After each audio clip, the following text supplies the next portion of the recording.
We had a surveying oops that requires us to move part of the road. So now our contractor is bringing in the big machinery.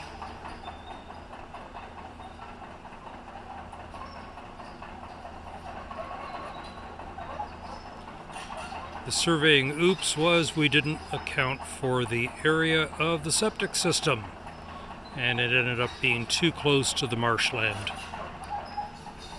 Like I said, oops.